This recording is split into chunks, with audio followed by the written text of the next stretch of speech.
고물상 집안 돈이라 그런지 돈에서도 기름 냄새가 나는 것 같지 않니? 솔직히 근본 없는 집안 돈 쓰려니 내 품위가 다 떨어지는 기분이야. 화장실 문 너머로 들려온 시어머니의 이 충격적인 배신. 5년 동안 4명의 아파트에 공짜로 살며 매달 수백만 원씩 챙겨가던 위선의 민낯이 드러나는 순간이었습니다. 제 호의를 냄새나는 돈으로 치부한 그 고귀하신 근본 앞에 저는 차가운 미소를 지었습니다. 이제 그 냄새나는 돈 없이 얼마나 품위 있게 사시는지 똑똑히 보여드리겠습니다. 사연 시작 전 좋아요 버튼을 꾹 눌러주세요. 여러분의 가정에 행복이 가득하실 거예요. 안녕하세요. 제 이름은 김지훈입니다. 올해 37살 결혼한 지는 어느덧 5년 차에 접어들었네요. 저는 고물상에서 시작해 지금은 번듯한 리사이클링 기업을 일궈내신 친정아버지 밑에서 외동딸로 귀하게 자랐습니다. 남들은 저보고 부잣집 외동딸이라며 부러워들 하지만 제 꿈은 그저 사랑하는 사람과 평범하고 따뜻한 가정을 꾸리는 것이었죠. 그래서 5년 전 남편을 만나 결혼할 때도 시댁의 형편이나 조건 같은 건 전혀 따지지 않았습니다. 오직 남편의 성실함 하나만 믿고 시작한 결혼이었으니까요. 따스한 오전 햇살이 거실 안쪽까지 깊숙이 들어오는 시간입니다. 시어머니 조혜자 여사의 웃음소리가 현관문 밖까지 흘러나옵니다. 어머, 조 여사님, 이 찻잔 좀 봐요. 문양이 어쩌면 이렇게 고풍스러워? 어머니의 친구분들이 거실 소파에 둘러앉아 연신 감탄을 내뱉고 계시네요. 별 말씀을요. 대대로 학자 집안이라 그런지 저는 이런 수수한 게 손에 익어서 말이죠. 어머니는 우아하게 찻잔을 내려놓으며 여유로운 미소를 짓습니다. 역시 뼈대 있는 집안은 달라. 안목이며 품격이며 우리가 따라갈 수가 없다니까. 지인들의 칭찬에 어머니의 어깨가 으쓱해지는 게 눈에 보입니다. 저는 주방 한 구석에서 묵묵히 과일을 깎으며 그 모습을 지켜봅니다. 어머니가 입고 계신 부드러운 실크 원피스도 손님들께 대접하고 있는 저 비싼 보이차도 심지어 지금 이분들이 앉아 있는 이 넓고 깨끗한 아파트까지 전부 제 명의이고 제 주머니에서 나온 돈이라는 걸 저분들은 꿈에도 모르시겠죠. 손님들이 돌아가신 뒤 어머니가 거실의 대자로 누우며 저를 부르십니다. 예, 지훈아. 아까 그 케이크는 어디서 샀니? 친구들이 아주 입에 침이 마르게 칭찬하더라. 어머님이 좋아하시는 호텔 베이커리에서 미리 예약해서 사온 거예요. 그래, 역시 내 입맛을 아는 건 너뿐이구나. 저는 조용히 다가가 봉투 하나를 내밉니다. 어머님, 이건 이번 달 용돈이에요. 친구분들 만나실 때 부족하지 않게 쓰세요.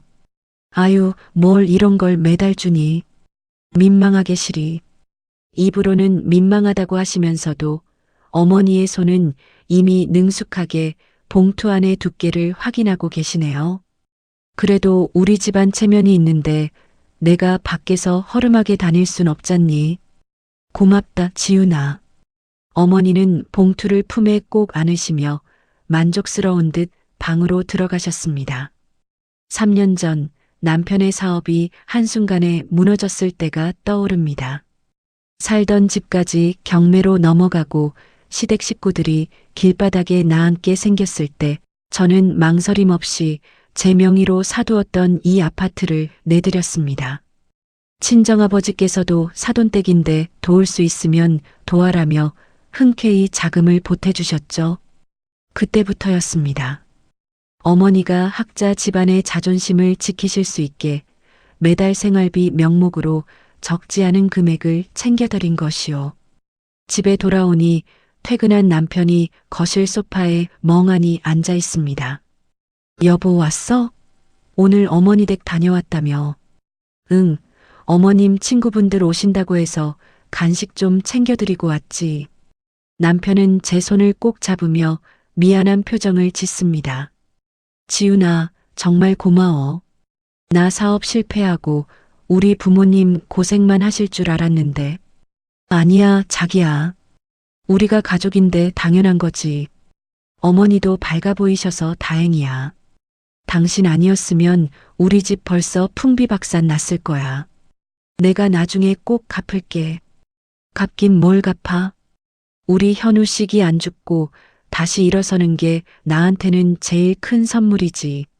남편은 제 품에 얼굴을 묻으며 깊은 한숨을 내쉽니다. 응, 나 진짜 열심히 할게. 자기랑 장인어른한테 부끄럽지 않은 사위가 돼야지. 저는 남편의 등을 토닥이며 생각했습니다. 조금 힘들긴 해도 우리 가족의 평화와 어머니의 자존심을 지켜줄 수 있다면 이걸로 충분하다고 말이죠. 하지만 이때는 몰랐습니다. 제가 베푼 이 호의가 누군가에게는 당연한 권리가 되고 제 소중한 친정을 향한 비수가 되어 돌아올 줄은 꿈에도 생각지 못했습니다. 저희 친정아버지는 평생을 정직하게 땀 흘려 일하신 분입니다. 처음에는 낡은 트럭 한 대로 동네 고물을 줍고 다니셨죠. 비바람 치는 날에도 묵묵히 폐지를 줍고 쇳덩이를 옮기셨습니다. 그 투박한 손에는 늘 기름때가 묻어 있었고 손톱 밑은 까맸지만 저는 그 손이 세상에서 가장 자랑스러웠습니다. 그렇게 자수성가하셔서 지금의 번듯한 리사이클링 기업을 만드셨으니 말이에요. 아버지는 유독 사위를 아들처럼 아끼셨습니다. 우리 이서방 사업 안 돼서 마음고생 많았지? 자, 이거 타고 다니면서 다시 한번 힘내보게나. 아버지는 남편에게 외제차 키를 건네주셨습니다. 남편의 기가 죽을까봐 어디 가서 무시당하지 말라며 큰 마음 먹고 사주신 선물이었죠.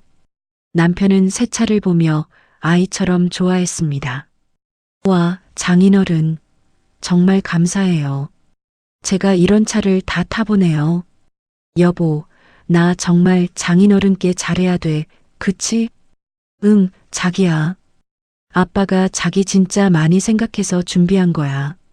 저는 남편이 기뻐하는 모습을 보며 그저 행복했습니다. 하지만 시어머니 조혜자 여사의 반응은 차가웠습니다. 어느 주말 시댁에 방문했을 때 조혜자 여사는 마당에 세워진 남편의 새 차를 훑어보며 입술을 비죽였습니다.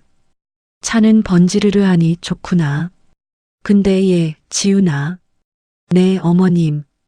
어제 내 친정아버지랑 통화하는데 어쩜 그렇게 목소리가 크고 투박하시니? 아무래도 현장 일을 오래 하시다 보니 목소리가 좀 크신 편이죠.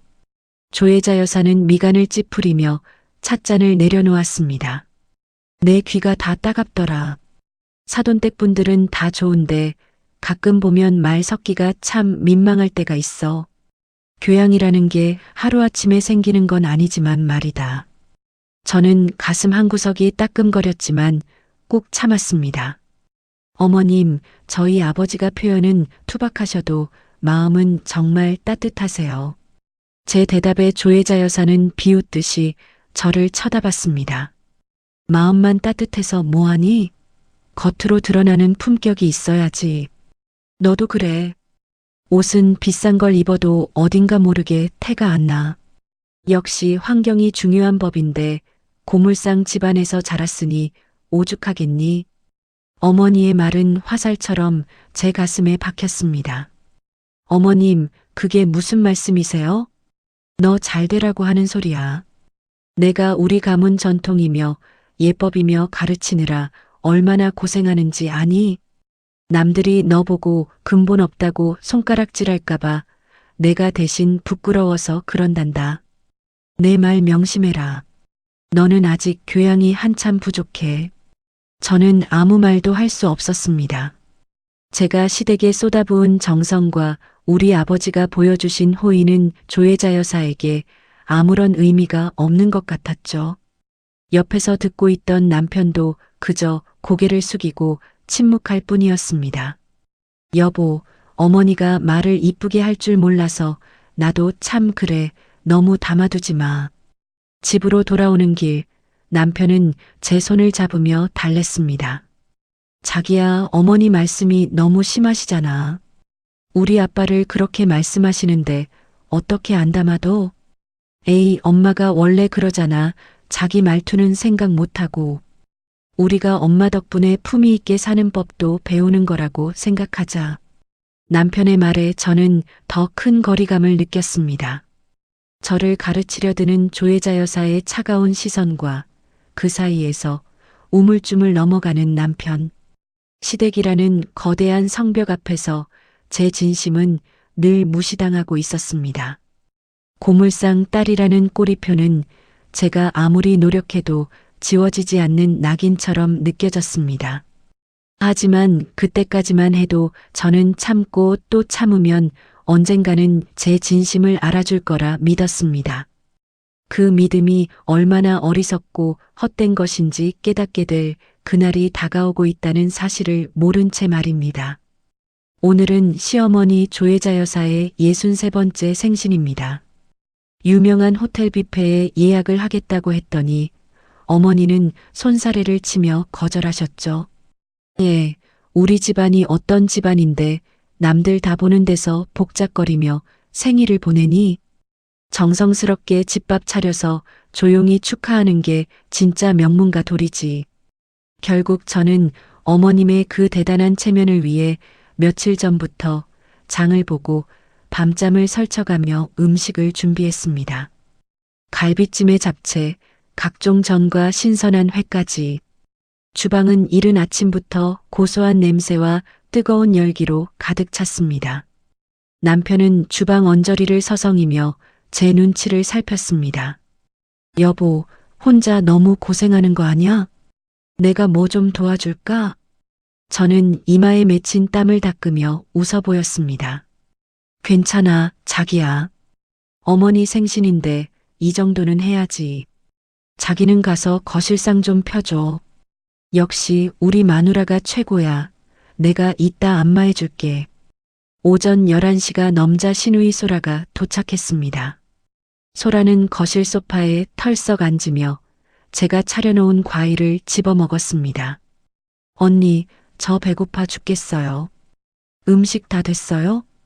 응, 아가씨.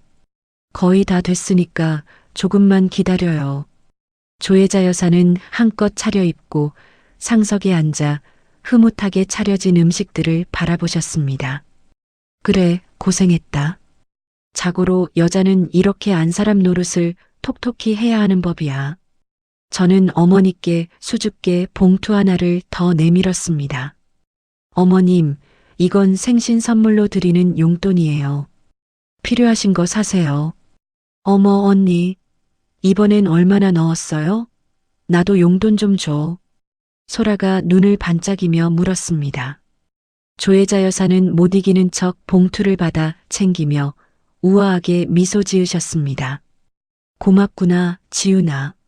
잘 쓸게. 식사를 마치고 과일을 내온 뒤 저는 기름진 손을 닦으려 잠시 화장실로 향했습니다.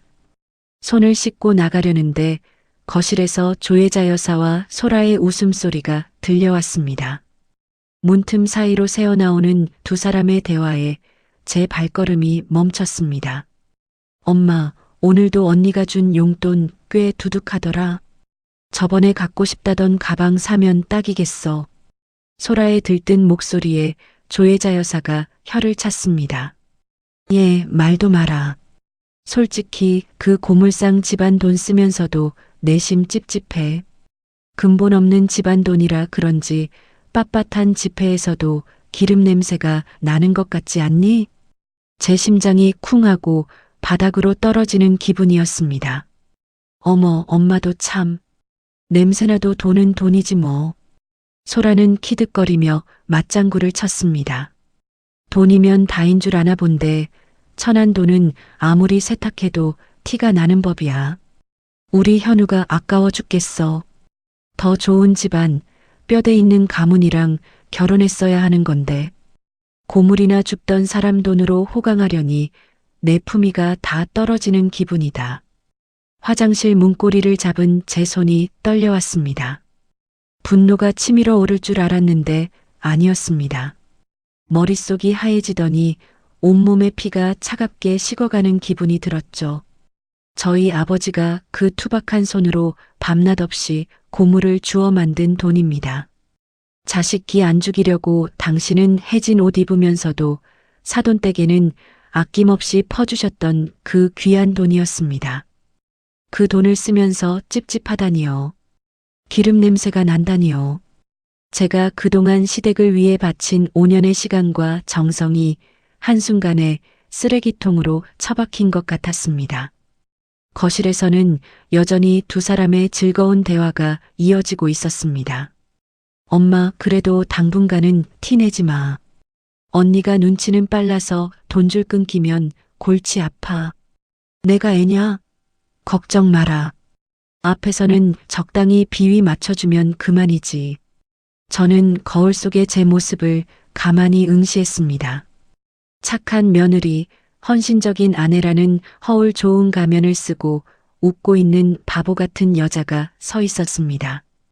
그날 그 화장실 안에서 저는 결심했습니다. 그렇게 찝찝하고 냄새나는 돈, 다시는 만지지 못하게 해드리겠다고 말이죠. 조혜자 여사가 그토록 자랑스러워하는 그 대단한 근본이 돈 한 푼 없을 때 얼마나 처참하게 무너지는지 똑똑히 보여주리라 마음먹었습니다. 제 인생에서 가장 차갑고도 단단한 미소가 입가에 번졌습니다. 그 길로 뒤도 안 돌아보고 집을 빠져나왔습니다. 차를 몰아 도착한 곳은 제가 태어나고 자란 친정집이었습니다.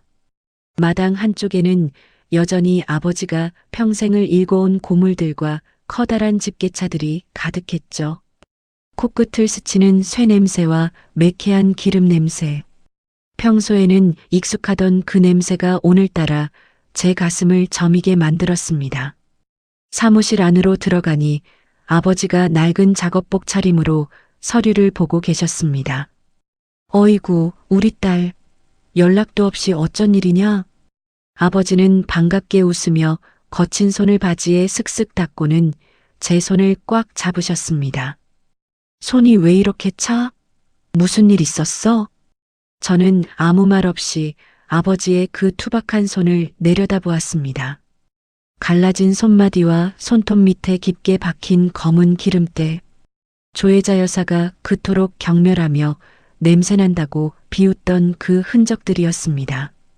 울컥 차오르는 눈물을 참지 못하고 저는 아버지의 가슴에 얼굴을 묻었습니다.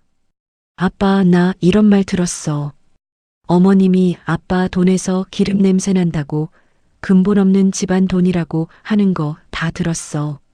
제 말에 아버지의 몸이 잠시 굳는 게 느껴졌습니다. 하지만 아버지는 이내 제 등을 토닥이며 나지막이 말씀하셨습니다. 그런 말을 들었구나. 우리 딸 많이 속상했겠네. 저는 고개를 들고 아버지의 얼굴을 바라보았습니다. 아빠 알고 있었어? 어머님이 아빠 은근히 무시하고 이상한 소리 하는 거 알고 있었냐고. 아버지는 씁쓸하게 웃으며 고개를 끄덕이셨습니다. 사돈 어른들 눈빛 보면 대충 감이 오지. 상견례 때부터 내가 말하면 입술을 비죽거리시곤 했잖니. 저는 기가 막혀서 소리를 높였습니다. 알고 있었으면서 왜 그랬어? 왜 그렇게 바보처럼 사셨냐고. 아빠가 왜 그 사람들 앞에서 죄 지은 사람처럼 고개 숙이고 사위한테 외제차까지 사주면서 다 퍼주기만 한 거야? 아버지는 눈가에 맺힌 눈물을 닦으며 제 손을 다시 한번 꼭 쥐셨습니다. 지훈아, 아빠는 하나도 안 부끄럽단다. 내가 조금만 낮아지면 사돈댁에서 우리 딸을 조금이라도 더 귀하게 대접해 줄 줄 알았지. 내가 굽실거려야 네가 시댁에서 큰 소리치고 살 줄 알았어. 자식 기 안 죽이려고 못난 짓 하는 게 부모 마음 아니겠니? 아버지는 당신의 존엄을 깎아내려 저를 지키려 하셨던 겁니다. 그런데 그 사람들은 그 깊은 사랑을 이용해 우리 아버지를 모욕하고 있었습니다. 저는 아버지의 그 딱딱하게 굳은 손을 다시 한번 꼭 쥐었습니다. 아빠, 이제 그러지 마세요. 아빠가 왜 그 사람들 앞에서 고개를 숙여요? 아버지가 흘린 땀방울이 얼마나 고귀한 건지 제가 똑똑히 알려줄 거예요. 절대로 다시는 아빠를 욕하게 두지 않을게요. 저는 눈물을 닦고 자리에서 일어났습니다. 슬픔은 이미 차가운 결의로 바뀌어 있었습니다. 아버지가 평생 고생해서 일군 그 소중한 돈들, 그 땀방울을 모욕하고 우습게 여기는 사람들에게 제가 받은 거 전부 다 돌려줄 거예요. 단 한 푼도 그 사람들에게 아까운 돈이 흘러가지 않게 할게요. 아버지는 제 눈빛에서 무언가를 읽으셨는지 조용히 고개를 끄덕이셨습니다. 그래, 지훈아. 내 마음이 시키는 대로 하렴. 아빠는 언제나 내 편이다. 집으로 돌아오는 길, 밤 공기가 무척이나 차가웠습니다. 하지만 제 심장은 그 어느 때보다 뜨겁게 타오르고 있었죠. 5년이라는 긴 시간 동안 참아왔던 인내의 끈이 완전히 끊어졌습니다. 내일부터 조혜자 여사가 그토록 숭상하는 근본이 얼마나 비참한 현실 앞에서 무너지는지 하나씩 지켜볼 차례였습니다. 저는 가방 안에 있던 가족 카드를 꺼내 가만히 응시했습니다. 그리고 남편에게 걸려온 전화를 무시한 채 가장 먼저 카드사 고객센터 번호를 눌렀습니다. 이제 제 인생에서 가장 확실하고 우아한 정리가 시작될 참이었습니다.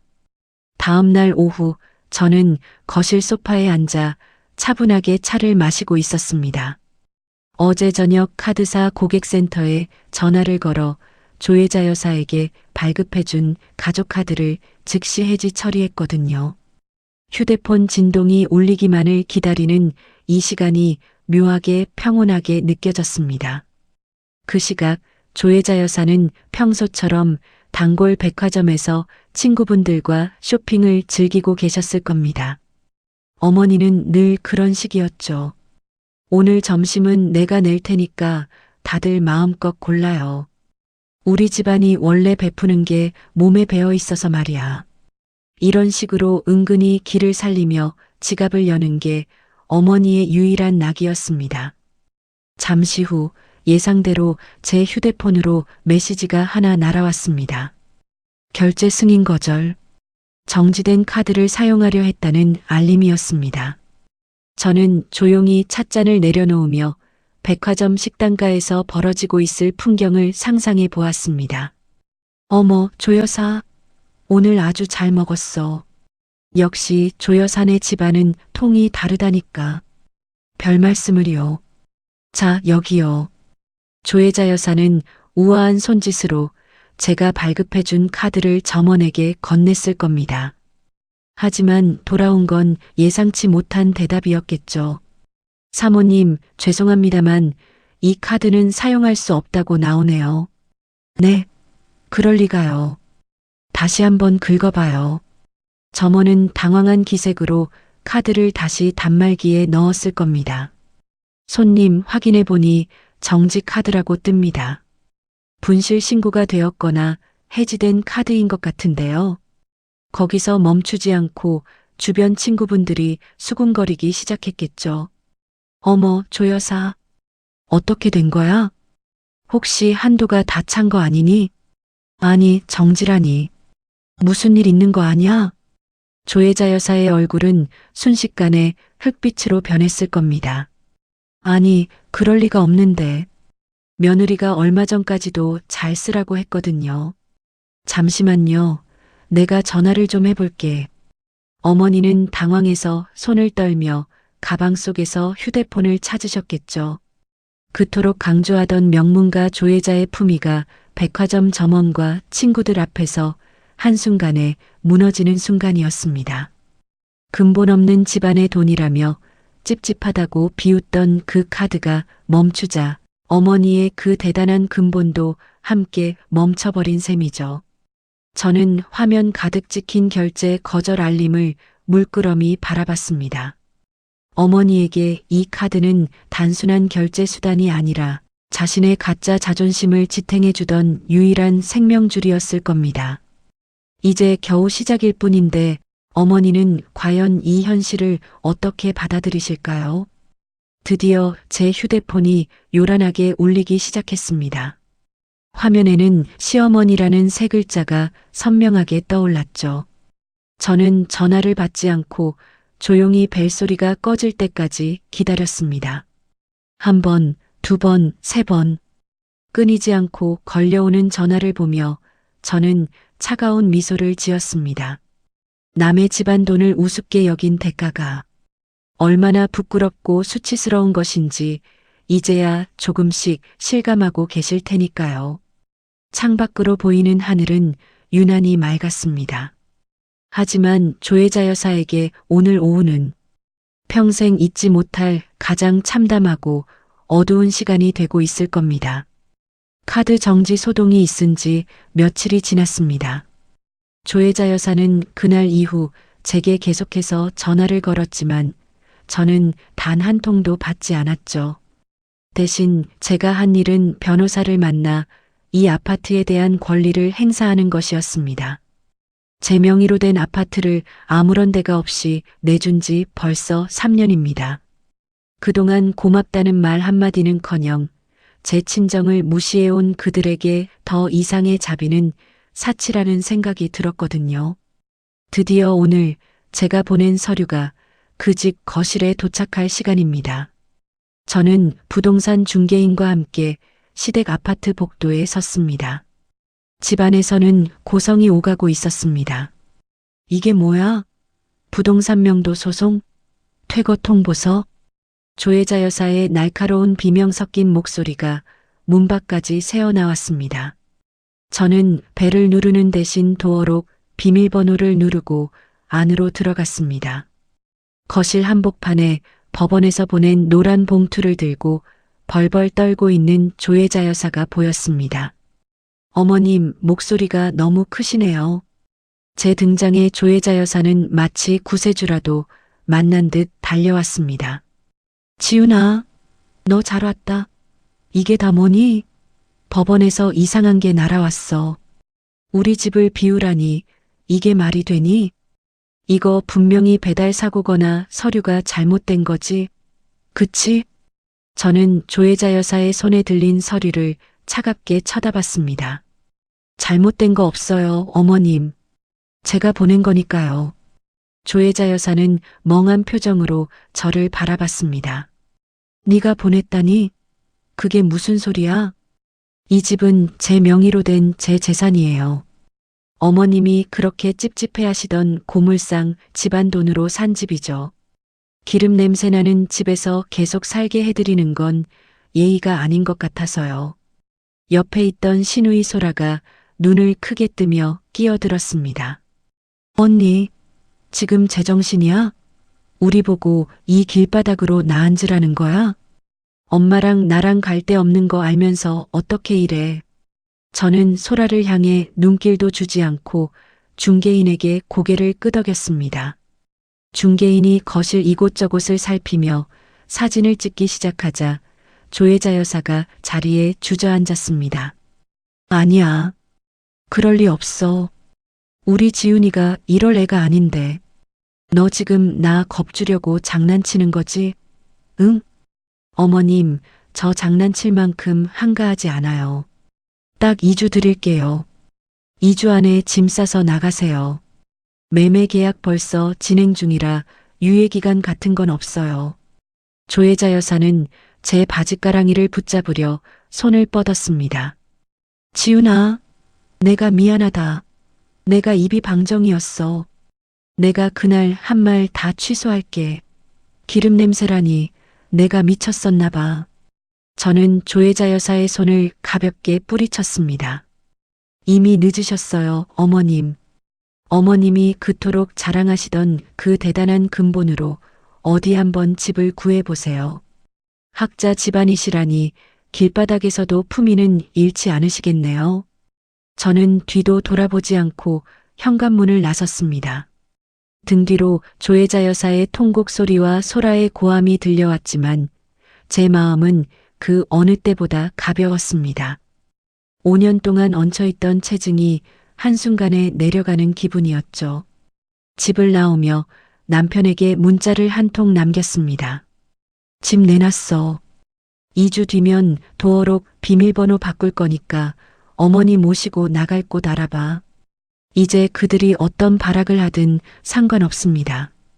제 호의가 권리인 줄 알았던 사람들에게 현실이 얼마나 냉혹한지 보여주는 일만 남았으니까요. 아파트 복도를 걸어 나오며 저는 깊은 숨을 들이마셨습니다. 공기가 유난히 달콤하게 느껴지는 오후였습니다. 사무실 창밖으로 해가 뉘엿뉘엿 지고 있었습니다. 책상 위에는 정리가 끝난 서류 몇 뭉치가 놓여 있었죠. 그때 노크 소리도 없이 사무실 문이 벌컥 열렸습니다. 숨을 몰아쉬며 들어온 사람은 다름 아닌 남편이었습니다. 불과 며칠 사이에 남편의 얼굴은 반쪽이 되어 있었습니다. 평소 깔끔하던 옷차림은 구겨져 있었고 눈 밑에는 짙은 다크서클이 내려앉아 있었죠. 남편은 제 앞에 서서 한참을 머뭇거리더니 떨리는 목소리로 입을 뗐습니다. 지훈아, 나야. 전화도 안 받고 집에도 안 들어오고 내가 얼마나 찾았는지 알아? 저는 서류를 넘기던 손을 멈추지 않은 채 차갑게 대답했습니다. 용건만 해. 나 지금 바빠. 남편은 제 책상 앞으로 다가와 무릎이라도 꿇을 듯이 몸을 숙였습니다. 지훈아, 제발. 우리 엄마가 잘못했어.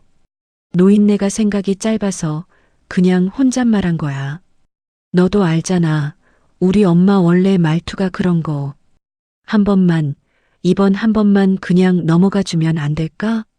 저는 헛웃음이 나왔습니다. 혼잣말? 화장실 문밖까지 다 들리게 신우이랑 맞장구 치면서 내 친정 욕을 하는 게 혼잣말이니? 너는 그게 실수라고 생각해?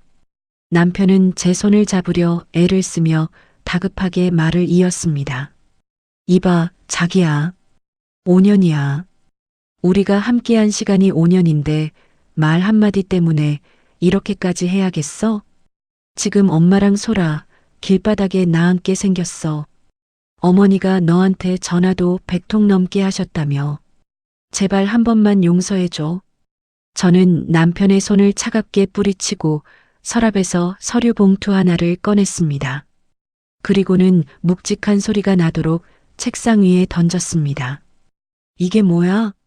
남편이 당황하며 봉투를 열었습니다. 지난 5년 동안 내가 내 집안에 쏟아부은 돈 명세서야. 내 사업 실패하고 남은 빚 갚아준 거, 시어머니 생활비, 시누이 용돈, 그리고 지금 너희 식구들이 공짜로 살고 있는 저 아파트 시세까지 하나하나 다 기록해뒀어. 남편은 명세서를 넘기며 얼굴이 점점 하얘졌습니다. 숫자 하나하나가 그들에게는 생명줄이었고 저에게는 인내의 기록이었으니까요. 지훈아, 이건 너희 어머니가 그러시더라. 고물상 집안 돈이라 찝찝해서 못 쓰겠다고. 돈봉투에서 기름 냄새가 나는 것 같다고 말이야. 그런데 너도 알지? 너 지금 타고 다니는 그 외제차 기름값, 네가 입고 있는 그 비싼 정장, 전부 그 냄새나는 돈으로 산 거야. 남편은 아무 말도 못하고 고개를 숙였습니다. 저는 봉투 안에서 마지막 서류 한 장을 더 꺼냈습니다. 이혼 서류. 제 도장이 선명하게 찍힌 종이를 남편의 코앞으로 밀어 넣었습니다. 이혼하자. 더 이상 너 같은 방관자랑 부부로 지낼 이유 없어. 너는 어머니가 내 친정 무시할 때마다 참아라, 이해해라는 말밖에 안 했지? 그게 얼마나 비겁한 짓인지 이제야 알겠니? 남편의 눈에 눈물이 고이기 시작했습니다. 지훈아, 내가 잘못했어. 내가 다 고칠게. 이혼은 안 돼. 나 당신 없으면 못 살아. 아니, 당신은 내가 없는 게 무서운 게 아니라 내 돈이 없는 게 무서운 거겠지. 이제 그 귀하고 잘나신 근본 있는 어머니 모시고 나가서 살아. 어머니 소원대로 기름 냄새 안 나는 깨끗한 집에서 공기나 마시며 사시라고 해. 단 2주 뒤까지 짐 안 빼면 나 법대로 강제 집행할 거야. 남편은 허망한 표정으로 이혼 서류를 내려다봤습니다. 저는 다시 펜을 들고 업무를 보기 시작했습니다. 이제 나가. 더 이상 할 말 없어. 남편은 한참을 제 사무실에 서 있다가 결국 어깨를 늘어뜨린 채 밖으로 나갔습니다. 닫히는 문소리를 들으며 저는 깊은 한숨을 내뱉었습니다. 가슴속이 뻥 뚫리는 것 같으면서도 한편으로는 지난 5년의 세월이 허망하게 느껴졌죠. 하지만 후회는 없습니다. 자신의 뿌리를 모욕하는 사람들과 함께하는 미래는 죽음보다 싫었으니까요. 저는 창밖의 어둠을 바라보며 다시 한번 마음을 다잡았습니다. 이제 정말 시작입니다. 껍데기뿐인 그들의 세상이 어떻게 무너지는지 저는 가장 높은 곳에서 지켜볼 것입니다. 도시의 야경이 한눈에 내려다 보이는 고급 레스토랑 창가 자리입니다. 저는 오늘 평생 고생만 하신 아버지를 모시고 이곳을 찾았습니다. 은은한 조명 아래 정갈하게 세팅된 테이블 위로 향긋한 고기 냄새가 감돌고 있었죠. 지훈아, 여기 너무 비싼 데 아니냐? 아빠, 이런 옷 입고 와서 이런 데 앉아 있어도 되는지 모르겠다. 아버지는 멋쩍은 듯 낡은 소매 끝을 만지작거리며 주변을 살피셨습니다. 저는 아버지의 투박한 손을 따뜻하게 맞잡았습니다. 아빠, 그런 말씀 마세요. 아빠가 평생 땀 흘려 일하신 덕분에 제가 이렇게 잘 자란 거잖아요. 오늘은 아무 걱정 말고 세상에서 제일 맛있는 스테이크 드시는 거예요. 그때 테이블 위에 놓인 제 휴대폰이 요란하게 진동하기 시작했습니다. 화면에는 시어머니라는 세 글자가 선명하게 떠올랐죠. 저는 표정 하나 변하지 않고 휴대폰을 그대로 뒤집어 놓았습니다. 지훈아, 전화 온 거 아니냐? 벌써 몇 번째 울리는 것 같은데. 아니에요, 아빠. 신경 쓰지 마세요. 별로 중요한 전화 아니니까 우리 식사에만 집중해요. 하지만 휴대폰은 멈출 기미가 보이지 않았습니다. 뒤집어 놓은 휴대폰 너머로 드르륵, 드르륵 끊임없이 진동음이 울려 퍼졌죠. 아마 지금쯤 조혜자 여사는 텅 빈 아파트 거실에서 미친 듯이 제 번호를 누르고 있을 겁니다. 카드도 정지되고 집까지 비워야 한다는 날벼락을 맞았으니 그 잘나신 품위가 다 어디로 갔을지 안 봐도 훤하네요. 한 통, 10통, 어느덧 50통을 넘어가는 부재중 전화. 저는 그 소음을 배경음악 삼아 우아하게 나이프를 들었습니다. 선홍빛 육즙이 가득한 스테이크를 한 점 잘라 아버지 앞접시에 놓아드렸습니다. 아빠, 이거 드셔보세요. 정말 부드러워요. 그래, 고맙다. 우리 딸 덕분에 이런 호강을 다 해보는구나. 식사가 중반쯤 지났을 때 저는 잠시 휴대폰을 확인했습니다. 화면을 켜자마자 뜨는 숫자는 제 눈을 의심케 했죠. 부재중 전화 103통. 조혜자 여사가 제게 보낸 다급함의 크기가 숫자 100을 넘어가고 있었습니다. 그토록 경멸하던 고물상 딸의 목소리 한 번 듣기 위해 손가락이 부르트도록 전화를 걸어대는 꼴이라니 참으로 우습고도 통쾌한 광경이었습니다. 아버지는 제 휴대폰 화면을 살짝 보셨는지 걱정스러운 표정으로 물으셨습니다. 지훈아, 정말 괜찮겠니? 사돈댁 어른이 저렇게 전화를 하시는데 나중에라도 후회하면 어쩌나 싶어서 말이다. 저는 아버지를 향해 환하게 웃어 보였습니다. 아빠, 저 절대 후회 안 해요. 오히려 이제야 제 마음이 뻥 뚫리는 것 같아요. 아빠를 모욕하던 사람들에게서 벗어난 게 제 인생에서 제일 잘한 일인걸요. 그래, 내 마음이 편하다면 다행이다만 걱정 마세요, 아빠. 저 이제 예전의 바보 같은 김지훈 아니에요. 맛있게 드세요. 오늘 아빠랑 이렇게 밥 먹는 시간이 저한테는 훨씬 더 소중해요. 저는 다시 휴대폰을 뒤집어 놓았습니다. 더 이상 진동 소리도 들리지 않는 것처럼 느껴졌죠. 입안 가득 퍼지는 스테이크의 고소한 풍미가 지난 5년 동안 제 가슴 속에 맺혔던 응어리를 씻어주는 것 같았습니다. 조혜자 여사는 지금쯤 차가운 바닥에서 절망하고 있겠죠. 하지만 저는 따뜻한 온기가 가득한 이곳에서 제가 가장 사랑하는 사람과 함께 최고의 만찬을 즐기고 있습니다. 이보다 더 완벽한 복수가 어디 있을까 싶어 저도 모르게 콧노래가 흘러나왔습니다. 약속했던 2주의 시간이 흘렀습니다. 자비란 없는 법 집행의 날이 밝았죠. 저는 평소보다 조금 일찍 서둘러 제가 내줬던 아파트 단지로 향했습니다.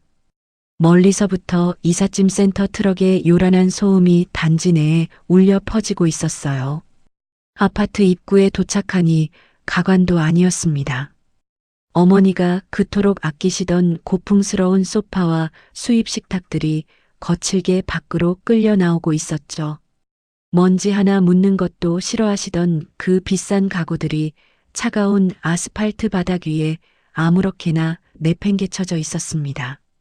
지나가던 이웃들이 걸음을 멈추고 수군거리기 시작했죠.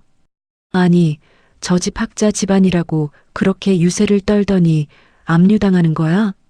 어머, 짐 좀 봐. 겉만 번지르르 했지 속은 썩었었나 보네. 사람들의 시선에 조혜자 여사는 얼굴을 가린 채 어쩔 줄 몰라 하고 있었습니다. 항상 꼿꼿하던 허리는 구부정해졌고 우아하게 빗어 넘겼던 머리는 산발이 되어 있었죠. 그때 저를 발견한 시누이 소라가 앙칼지게 달려들었습니다.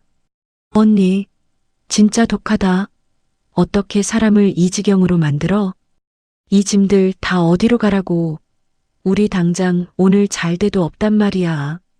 저는 소라의 손을 가볍게 쳐내며 차갑게 대답했습니다. 그걸 왜 나한테 물어? 2주 동안 시간 충분히 줬잖아. 그 잘난 근본 있는 집안끼리 힘을 합쳐서 대궐 같은 집이라도 구했어야지. 남편은 옆에서 넋이 나간 표정으로 짐더미만 바라보고 있었습니다. 지훈아, 그래도 이건 좀 너무하잖아. 이봐, 당신도 참 염치 없네. 공짜로 살면서 내 부모 욕할 때는 신나더니 이제 와서 피해자 코스프레야? 그때였습니다.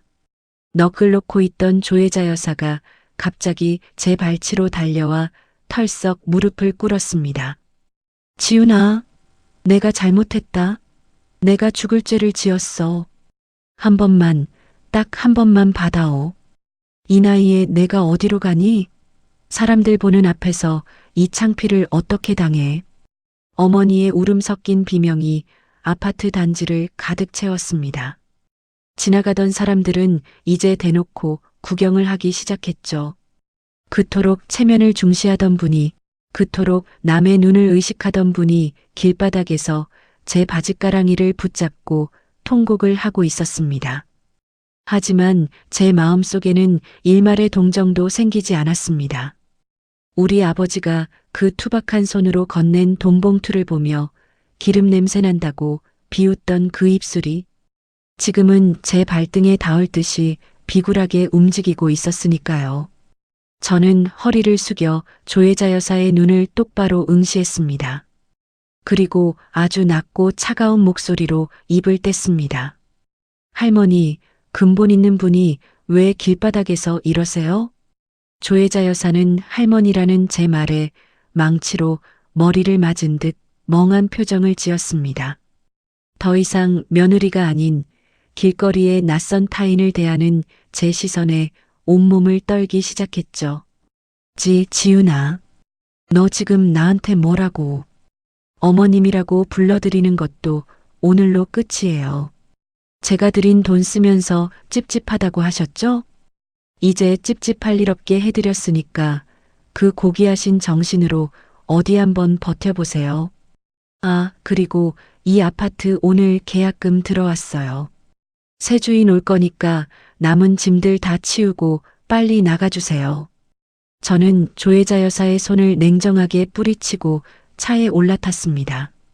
백미러 속으로 조혜자 여사가 바닥을 치며 통곡하는 모습과 서로 남 탓을 하며 소리를 지르는 시누이와 남편의 모습이 보였습니다. 그토록 견고해 보이던 그들의 명문과 성벽이 돈 한 푼 없는 현실 앞에서 얼마나 추하게 무너지는지 똑똑히 지켜보았습니다. 차 안에는 제가 좋아하는 클래식 음악이 잔잔하게 흐르고 있었습니다. 창밖으로 스쳐 지나가는 풍경들이 어찌나 아름다운지 모르겠습니다. 이제 제 인생에서 썩은 가지는 완벽하게 잘라냈습니다. 더 이상 제 친정 식구들이 남의 눈치를 보며 비굴해질 일도 없겠죠. 집으로 돌아오는 길, 저는 핸들을 잡은 손에 힘을 주었습니다. 앞으로 펼쳐질 제 삶은 그 누구의 방해도 받지 않고 오직 제 아버지가 일궈낸 그 소중한 가치를 지키며 살아갈 것입니다.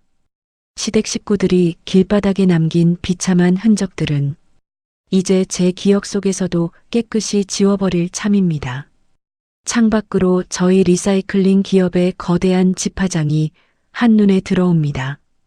수십 대의 트럭이 쉴 새 없이 오가고 분류된 자원들이 새로운 가치를 얻기 위해 산처럼 쌓여 있는 풍경이죠. 저는 이제 아버지의 뒤를 이어 이 회사를 이끄는 경영인이 되었습니다. 사장님, 이번 분기 실적 보고서입니다.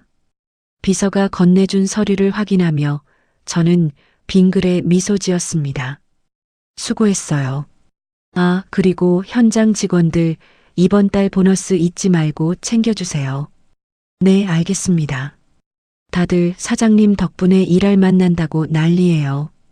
직원이 나간 뒤 집무실 안쪽 문이 열리며 아버지가 들어오셨습니다.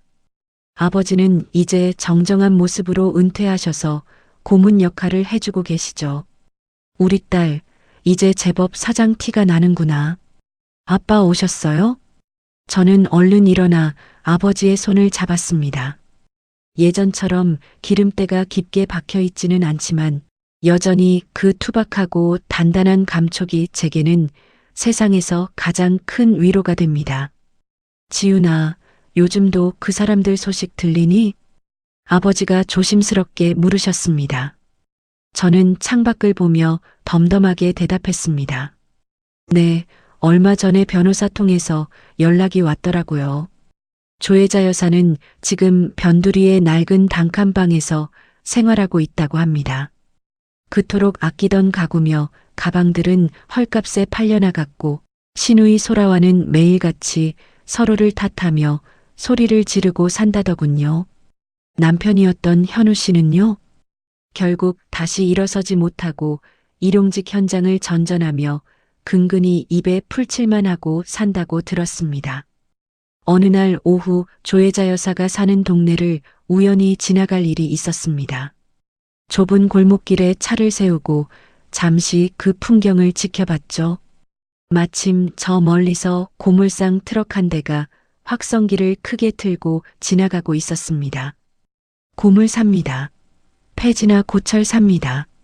그 소리에 조혜자 여사가 허름한 차림으로 창문을 열고 밖을 내다보더군요.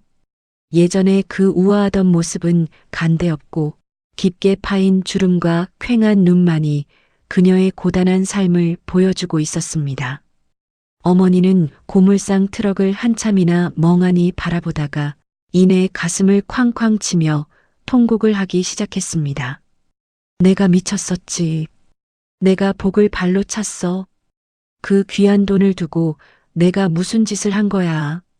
바람결에 실려온 그 울음소리에는 뒤늦은 후회만이 가득했습니다. 하지만 그녀가 후회하는 건 자신의 무례함이 아니라 자신이 잃어버린 돈과 안락함이겠죠. 끝까지 사람 귀한 줄은 모른 채 말이에요. 그 모습을 뒤로하고 저는 다시 회사로 돌아왔습니다. 집무실 책상 위에 놓인 아버지의 젊은 시절 사진을 가만히 응시했습니다. 땀범벅이 된 채 고물 더미 위에서 환하게 웃고 계신 아버지의 모습.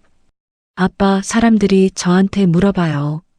명문가 집안이랑 이혼하고 혼자 회사를 이끄는 게 힘들지 않냐고요. 그래서 뭐라고 대답했니? 저는 아버지의 손을 꼭 쥐며 말했습니다. 진정한 근본은 어느 집안에서 태어났느냐가 아니라 스스로 어떻게 살아왔느냐로 결정되는 거라고요. 남이 흘린 땀방울을 비웃지 않고 사람 귀한 줄 아는 게 진짜 품격이고 근본이라고 말해줬어요. 아버지는 눈가에 이슬이 맺힌 채 제 머리를 쓰다듬어 주셨습니다. 그래, 내 딸 잘 컸다. 정말 잘 컸어. 여러분, 혹시 주변에 누군가를 그 배경이나 직업으로 판단하고 무시하는 사람이 있나요? 그 사람이야말로 가장 근본 없는 사람일지도 모릅니다. 진정한 부와 품위는 남을 깎아내려 얻는 게 아니라 성실하게 일구고 따뜻하게 나누는 과정에서 만들어지는 것이니까요. 저는 오늘도 제 이름 석자 앞에 부끄럽지 않게 살아가려 합니다. 고물상 딸 김지훈으로 시작해 사람을 먼저 생각하는 경영인 김지훈으로 말이죠. 이게 바로 제가 정의한 저만의 진정한 근본입니다. 자신의 가치를 증명하기 위해 누군가를 짓밟을 필요는 없습니다. 그저 묵묵히 자신의 길을 걷고 나를 아껴주는 사람들의 손을 놓지 않는 것. 그것이 가장 확실하고 아름다운 복수이자 가장 빛나는 인생의 승리라는 걸 저는 이제 잘 알고 있습니다. 긴 이야기 들어주셔서 감사합니다. 지금 이 순간에도 자신의 삶을 정직하게 일구고 계신 모든 분을 응원합니다. 여러분은 그 자체로 가장 고귀한 근본을 가지신 분들입니다. 지훈 씨의 긴 인내와 통쾌한 홀로서기, 여러분은 어떻게 들으셨나요? 5년이라는 시간 동안 시댁에 무너진 체면을 세워주려 애썼던 그녀의 헌신은 결국 배은망덕이라는 비수가 되어 돌아왔습니다. 하지만 지훈 씨는 주저앉는 대신 기름때 묻은 아버지의 거친 손등 위에서 진정한 근본의 의미를 다시금 일깨웠습니다. 겉으로만 명문을 외치며 타인의 노력을 비웃던 시댁 식구들은 결국 자신들이 경멸하던 그 고물상 돈이 없으면 단 하루도 품위를 유지할 수 없는 허상뿐인 존재들이었습니다. 사람 귀한 줄 모르는 오만함이 불러온 비참한 최후는 우리에게 시사하는 바가 큽니다. 진짜 품격은 화려한 배경이 아니라 정직하게 땀 흘려 일군 삶의 궤적에서 나오는 법입니다. 지훈 씨가 당당한 경영인으로 거듭난 것처럼 여러분의 삶 또한 스스로 일궈낸 빛나는 자부심으로 가득 차기를 진심으로 응원합니다. 오늘 사연은 여기서 마치겠습니다. 잘 들어주셔서 감사합니다.